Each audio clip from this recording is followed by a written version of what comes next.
behaviors. And this is a presentation from the Alzheimer's Association. We are very excited to have Kay Campbell with us today. She's a clinical psychology doctoral student at the University of Missouri St. Louis. She currently serves as a support group facilitator and community educator for the Alzheimer's Association. So without further ado, Kay, you can go ahead and take over.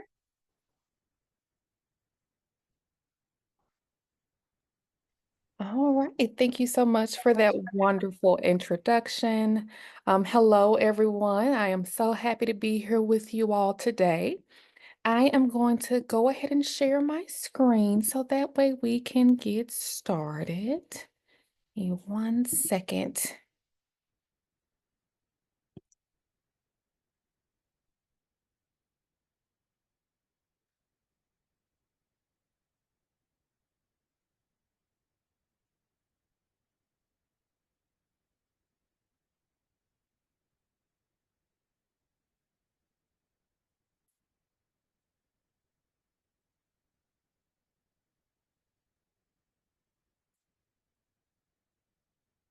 Okay, can everyone see that? Okay. Let me know if not. I'm trying to make sure it's sized appropriately. All right. Let's see here. I'm not that very great with technology. Let's see if I can hide my video panel. There we go. And I'm going to cut.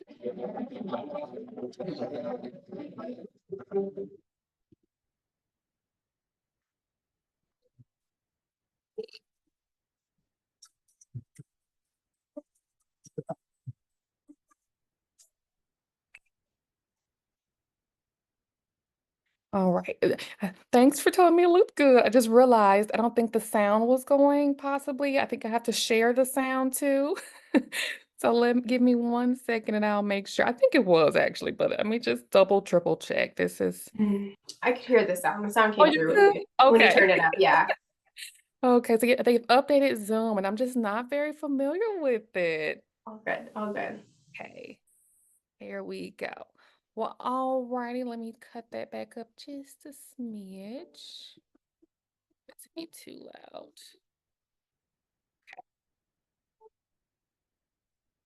Right, everyone. So I just want to thank you all so much for joining me today. Today, we're going to be going over responding to dementia-related behaviors in our community education webinar.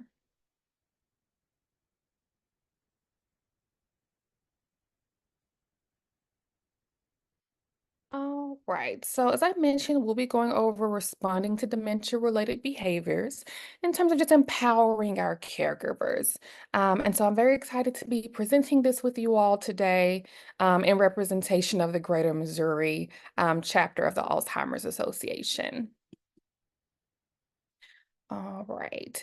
And so our series of the Empowered Caregiver actually does include several different domains, such as building foundations and supporting independence and things like that. But we're going to focus specifically today on responding to dementia-related behaviors. So at the end of this presentation, or by the end of this presentation, rather, it is our hope that you all will be able to describe how dementia can cause changes in a person's behavior, list possible triggers for dementia-related behaviors, compare non-medical versus medical ways to address behaviors, and explain the four-step approach for managing behaviors. So first, let's check in on our understanding of behavioral changes. So what exactly is dementia-related behavior? So it's like an alarm, right, telling you that a need is not being met. So this can include, right, moments of feeling unsafe or uncomfortable. And this, right, when we think about feeling unsafe or uncomfortable, think about, right, someone who you often spend time with, right? They're in place, maybe this individual is in places that they're often going to. And all of a sudden, right, these places feel unsafe and uncomfortable, or all of a sudden these people, right, that they are often spending time with and are very familiar with may also seem unsafe and uncomfortable. Behaviors are not always the same. The person may have good and bad days, and the person living with dementia cannot control their behavior. All right, so this is just something that they are unable to necessarily control. So, what exactly causes changes in behavior? Well, the disease specifically causes brain cells to break down. And so, as this begins to take place, it becomes harder and harder for the person to understand the world around them. And the person may begin to have trouble, right, knowing what's real, what's safe, and what is the right thing for them to do. So let's hear from an expert. I'm going to cut my volume up just a little bit more um, so we can hear that okay. The changes in the brain that occur with Alzheimer's and other dementias then can impact on somebody's cognition, their functioning, and also their behavior. Now, these changes aren't consistent over time, but they can vary. They can vary day by day, and then they can also vary as the disease progresses. Individuals living with dementia can have trouble understanding the world around them. And unfortunately, that could lead to them not knowing what's real, what's safe, or what's appropriate. That uncertainty then sometimes leads to dementia-related behaviors.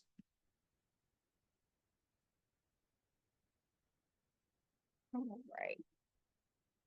So now we're going to get into how behaviors are a form of communication. So people living with dementia react to what they think, feel, or need from the people and the world around them. And these reactions are a form of communication. Caregivers must connect with the person to figure out what they are trying to tell you with their behavior. And these behaviors may not necessarily be related to the person's true feelings about you or other people. And so it's really important to try your best not to take them personally.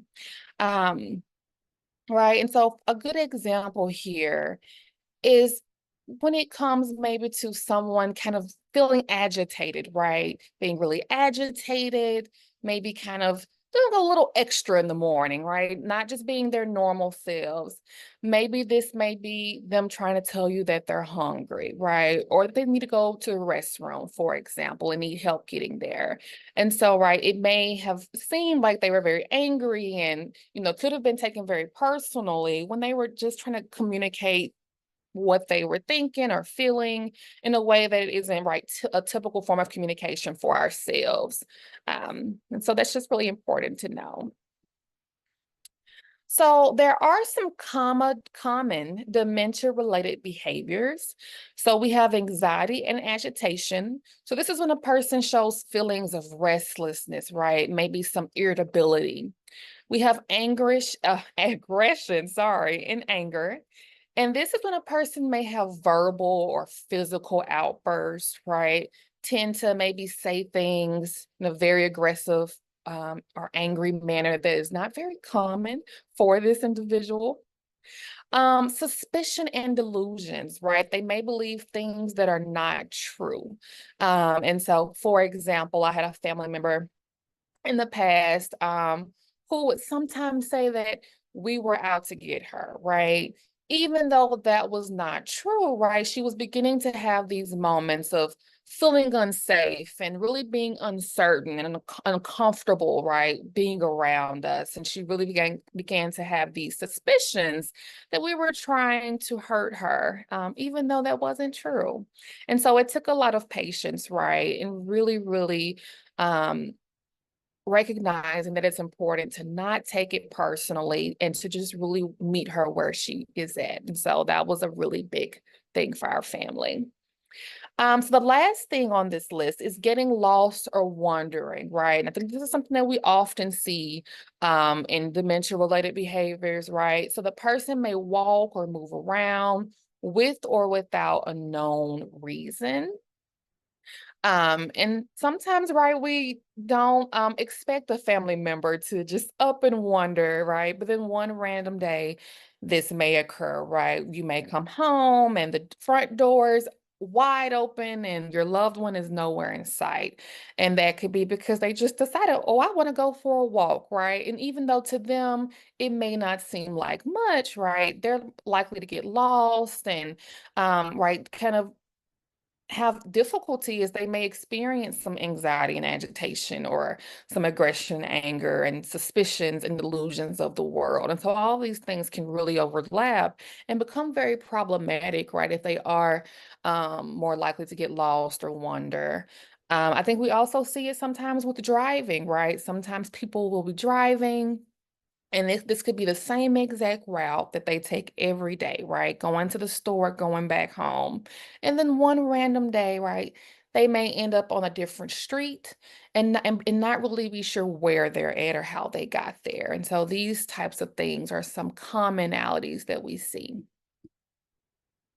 So let's hear from a caregiver. My mother did experience some degree of suspicion. And this is a rather long and involved story, but my name is Freddie James. My father's name was Fred James. And shortly after he died, my mother accused me actually of stealing some money, of going to the bank and actually using my father's name and my name, the similarity, to take some money, which absolutely had not happened. But this suspicion had developed in her mind. Um, it took a lot of patience. It took a lot of explaining, but eventually it just took letting the situation die down, not getting too involved in it myself. In other words, not reacting in anger, not reacting with a lot of emotion, but just allowing her to work through the process. Yeah, right. So really highlighting that patience and just really meeting the individual where they are. So in terms of a knowledge check, and no one has to answer this currently, but the question here is wandering only happens in the early stage of the disease. And well, this is actually false. Wandering can happen at any stage of the disease. In fact, 6 in 10 individuals with Alzheimer's will wander at some point. Okay. All right, so sorry, I want to make sure I have have the chat up so I can see everyone. Okay. All right, so now let's talk more about triggers for dementia-related behaviors. Okay. So in terms of triggers for dementia-related behaviors, we have external and internal. So for external, we're thinking physical, social, and environmental. In terms of physical, this can be a result of pain, discomfort, or other unmet physical needs. When we're thinking socially, this can include being around people who stress or bother the person. And in terms of environmental, this is when things happening around the person cause stress, right? And so even in little things, right, such as social, right? Maybe this can be someone that they tend to do well around, right? But maybe this person specifically on this day, right, is causing some stress, right? It's being a bother to the person in some way, right? And so we can trigger some dementia related behaviors, right? As we think about environmental, right? When things are changing and there's some unfamiliarity and maybe some moments of feeling unsafe and uncomfortable, right? These can cause stress, and we're going to see some of those dementia-related behaviors come as a consequence. And then when we think about internal, we're getting into more personal things, right? More personal triggers. These come from inside the person, such as feelings that they may be experiencing within themselves, right? So sometimes a good example I would say for this is if someone wants to get their point across and they can't really think of the word, right? They know what they're trying to say, but they can't get it out. And that frustration, right, can cause anger and some of these other behaviors that we see related to dementia.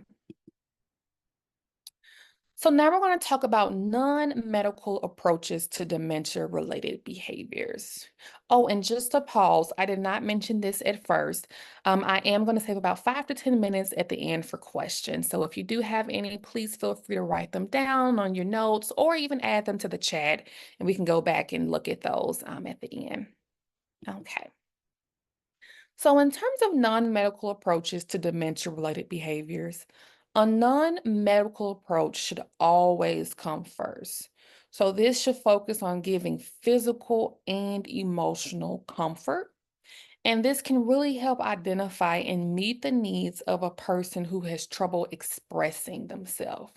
Right, so we're going to use what you know about the person to help to help manage or reduce the behavior, right? And so again, thinking about someone who is frustrated, right, and becoming angry and is really starting to maybe have different um, let's say like beliefs or maybe kind of different delusions, right? As our video previously showed, someone in that moment, right, when her mom was beginning to accuse her of stealing, right, she had to recognize that patience was important, right, and how to best meet the needs of her mom as she was trying to express herself and really kind of, right, figure out the best way to help manage or reduce that behavior in a very non-medical way, right? It didn't necessarily require approach that was more medical. It just took a little extra time and effort and just really meeting her where she was at. So now we're going to get into using a 4-step approach to addressing behaviors. So there are 4 steps specifically.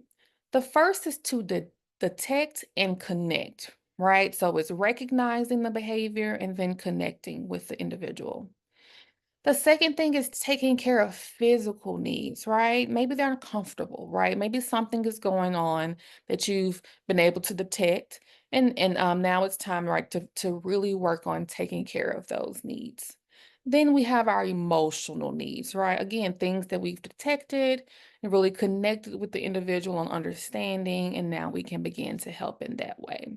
And then we review and plan for next time, right? And so a lot of these moments, right, can be lessons learned for next time, right? So perfect example, going back to my example earlier with my family member, right? The first time that she was like, wait, you guys are, trying to hurt me and all these things, we really didn't know how to process that, right? And we really did not take this 4-step approach the first time.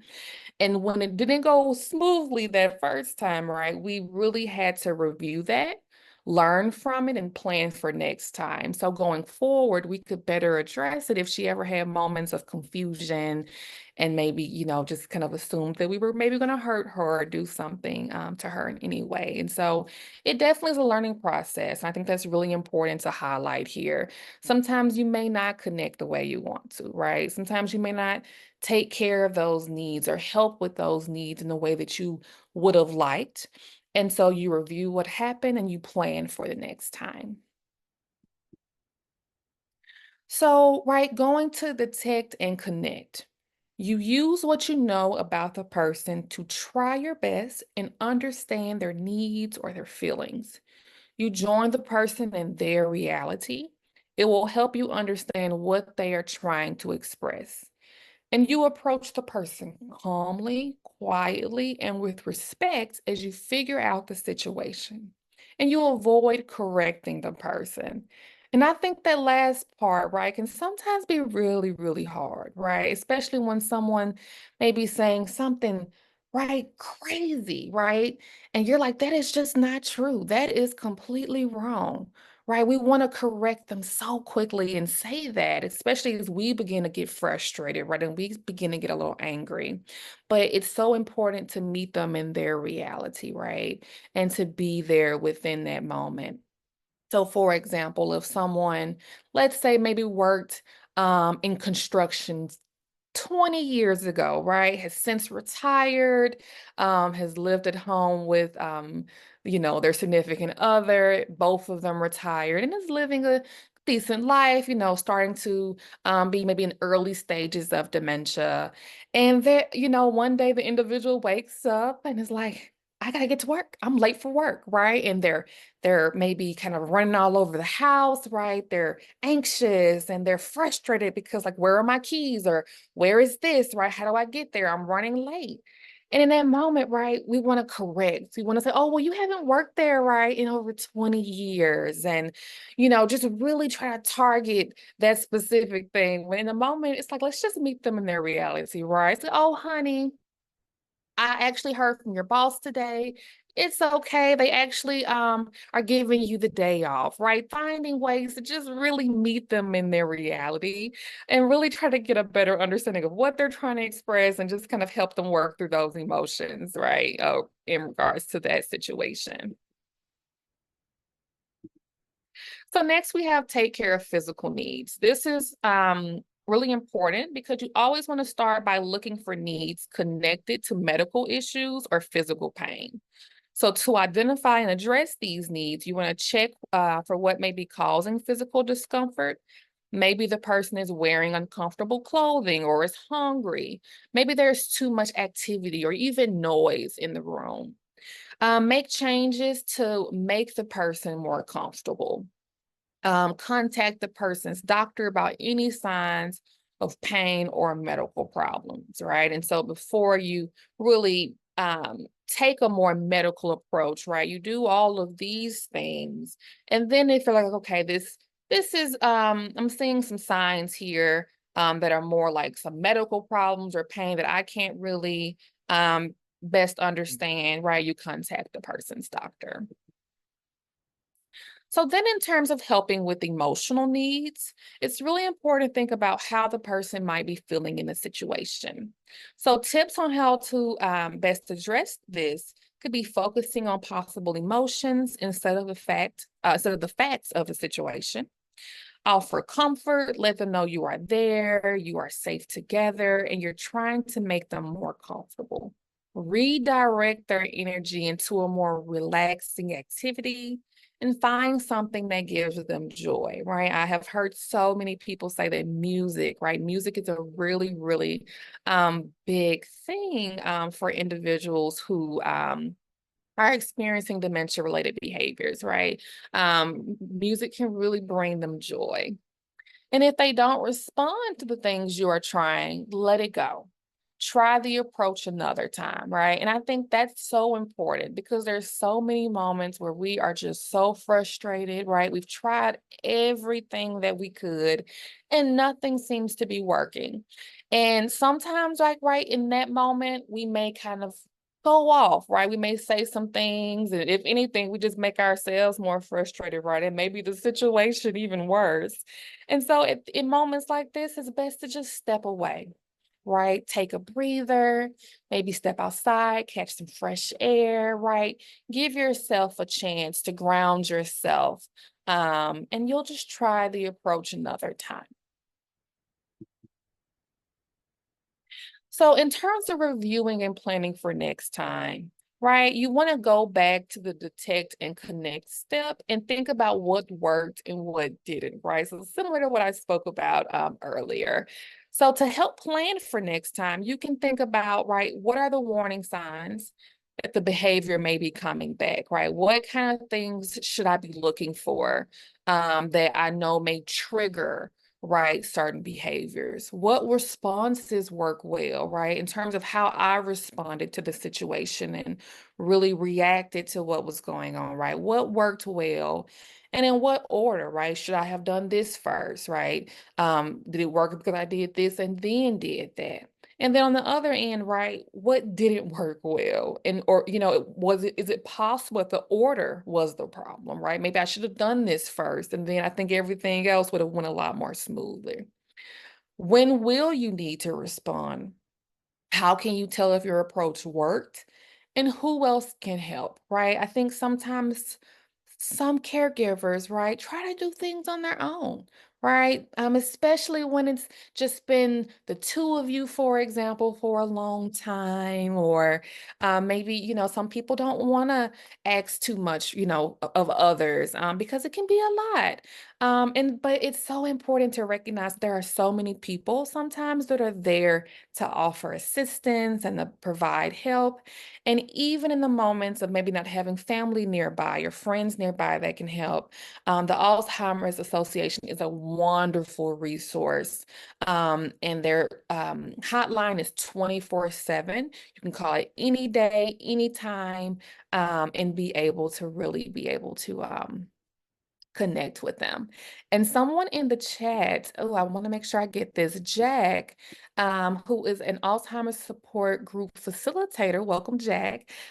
He definitely, let's see, he's recommended the book Meet Me Where I Am, an Alzheimer's Care Guide by Mary and Ann Drummond. And that is in the chat for anyone who wants to write that down. Thank you so much, Jack. That's a wonderful, wonderful recommendation. All right, so now we're going to talk about real life examples of the four-step approach. So, four-step approach in action, right? We've talked about anxiety and agitation, aggression and anger, suspicion and delusions, and getting lost or wandering. So now let's talk about some medical approaches to dementia-related behaviors. So some behaviors are triggered by a critical medical need. Examples of this can include drug side effects, right? So maybe side effects from specific prescription drugs can affect behavior. And so can interactions among drugs, right? So their different medications can kind of interact and cause some effects. Discomfort from infections or other conditions may occur. And the person may not be able to communicate pain connected to a common illness or condition.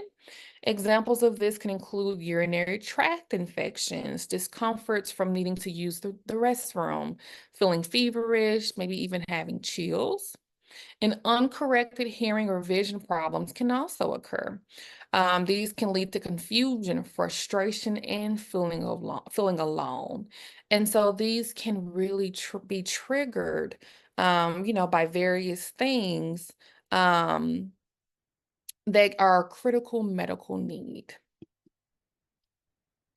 So thinking about medication specifically, it's important to talk to a doctor if you think there is a medical problem. The doctor can decide if the person needs medication or if there's some other approach, right? Some doctors may prescribe antipsychotic medications, really just to reduce and control symptoms like delusions and hallucinations. But it's so important to just always be sure to talk with the doctor about risks and benefits of any medication before making a decision to use them. And whenever I do some of these presentations, I always recommend, right, that it's so important to get you a notebook or maybe open your notes app on your phone and write down some questions that you may have for the doctor, right? Kind of go over some things or points that you think will be very important to bring up, because it's very likely, right, once you're in the room, you've forgotten half the things you wanted to talk about. And so this can be a really, really helpful thing to do prior to stepping into appointments, right? To talk to the doctor so you really have a good list of everything, right? And same as once you're in the appointment, right? Taking notes, making sure you have a good understanding of the risk and benefits, right? Ask questions, right? If you're not 100% sure, ask for clarifying questions so that way you can fully understand everything. And like I said, writing it down so you have something to turn back to just in case you may forget or be unsure about something that was discussed in the appointment. So you all have not received this, but you are all going to receive a take-home activity in your emails today.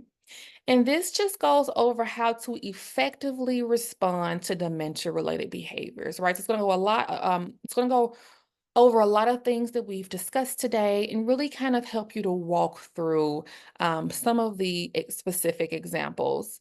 And so it really talks about, right, and as you can see on the screen, how they are connected, right? Specifically in terms of communication, how it can be someone's way, right? A person who lives with dementia, like their way of communicating their needs. And at first, it may be hard to understand, right, what a person is trying to tell you with their behavior. However, it's important to understand what's causing the behavior so you can give the right support. And over time, right, you will begin to really better recognize and understand what they're trying to tell you. And so after this, it goes on to Manuel's story about his wife, Olivia, and this four-step approach to understand what he was communicating with his dementia-related behaviors and how Olivia responded in a way that gave him the right support. And so it'll kind of go into some other things from there, right? Some additional stories. But it's a really, really cool and helpful activity to really guide you all through that. And so we'll make sure to send that to you all, as well as a kind of breakdown of all the slides from today's presentation. So that way you'll be able to go back over some of the things we've discussed today. So when additional help is needed. So behaviors can be stressful, right? No matter how well you use these approaches, dementia-related behaviors may be more severe and happen more often as the disease progresses. And you might want to find outside help or a different caregiving setting if the behaviors become too much for your emotional or physical health, or you're worried that anyone in the house is not safe, right? And these things can happen, and they can be a lot more common than some would like to believe or even would want to happen, right? But they do happen. And so it's really, really important to make sure that you're paying attention to those behaviors, staying in contact with your doctor as you begin to notice changes in their disease progression, and you're seeking out help whenever you can. So a note about gun safety in 911. So if there are fire homes in the home, dementia-related behaviors such as suspicion, delusions, or aggressions can quickly become dangerous, right? And so to prevent accidents from happening, caregivers should seriously think about removing guns and other weapons from the home or locking them in a cabinet or a gun safety box, and making sure, right, that code is not something that the family member would be able to get a hold of or possibly know. If the safety of the person living with Alzheimer's, a caregiver, or another individual is at risk, call 911 and make sure police or first responders know before they arrive that the person has dementia. Another one that sometimes comes up is having knives in the home, right? Especially in the kitchen, right? We tend to cook with knives. We need to chop up, vegetables and maybe some of our meats and things like that. And they're so helpful for cooking and preparing dishes, but they can also be very, very dangerous weapons. And so even in moments like that, right, making sure that you're locking them in a cabinet if you're feeling like there may be risk, right, of safety in the home. So the Alzheimer's Association has a lot of lovely, lovely resources that they provide to everyone. So the 24/7 helpline, which I've mentioned earlier, they are available any time of the day, any time of the night, all day, every day, weekends included. And so please don't hesitate to give them a call for anything at all. And they are happy to provide resources, support, and direct you to whatever things that may be able to better assist you. There's also a lot of local resources. So find your chapter, specifically your local chapter, because I am a representative of the Greater Missouri chapter. And so it's mostly St. Louis and some areas in Illinois that fall within this chapter. But if you end up living somewhere else and are still hoping to connect with your chapter, if you just go to alz.org/find us, it will help you in being able to find your local chapter. Support groups are also a wonderful opportunity to gain some additional resources and find some support in others who may be going through very similar things. Often in support groups, we see a variety of caregivers who come. These can be caregivers whose family members are in early stages, middle stages, late stages, as well as family members who may have passed recently or for some time, and they just still want to come and make have that connection and that support. And so it's a wonderful opportunity for that, to share ideas and experiences, bounce ideas off of each other, and really just have that form of communal support. Especially when you have people who understand what you're going through, right, and have been there or are going there currently. And so that's really cool thing. You can also look those up as well on the Alzheimer's Association website. So like your local support groups, where they meet, the times they meet, and things like that. And then the Alzheimer's Association and AARP have a community resource finder. And so that's at alz.org/CRF. And that is a really cool tool as well to get a sense of what kind of resources are available in the community. So in terms of getting into more specific domains on the website, if you go to alz.org, you will find an array of things on their website, including things about care and safety and driving. And you can go directly to these, by just doing alz.org/care, safety, or driving. But there are also many other things on there, including ways to connect and get more resources. They also have the ALZ Connected and the ALZ Navigator, which are also very resourceful.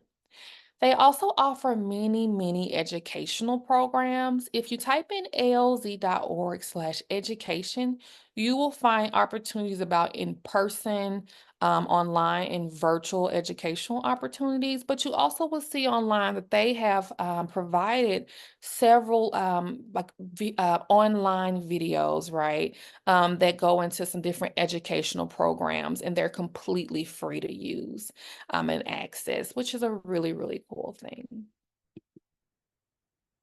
So that concludes my presentation. I wanted to make sure I rushed through it just in case everyone has any questions or follow-ups or anything like that. Let's see, or just wanted to share anything or their own thoughts.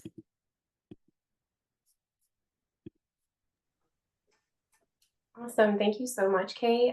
Go ahead and put any questions in the chat, and we will be here for a couple minutes more to answer those. We appreciate everybody who has already participated in the chat. So again, if you have any questions or stories you want to share, go ahead and share those now. And I just want to say, I know the Alzheimer's Association website is just extensive. So if anybody has not checked that out, there are just a ton of resources, a ton of information. I know you talked about that quite a bit. So I just want to reiterate, there's a ton of information available on that website. It's a great resource. And it's very user-friendly as well, which is amazing. Yeah, and that's really a challenge with that amount of information too. So that's great. Yeah. So no questions. Okay, I've not seen any questions come in.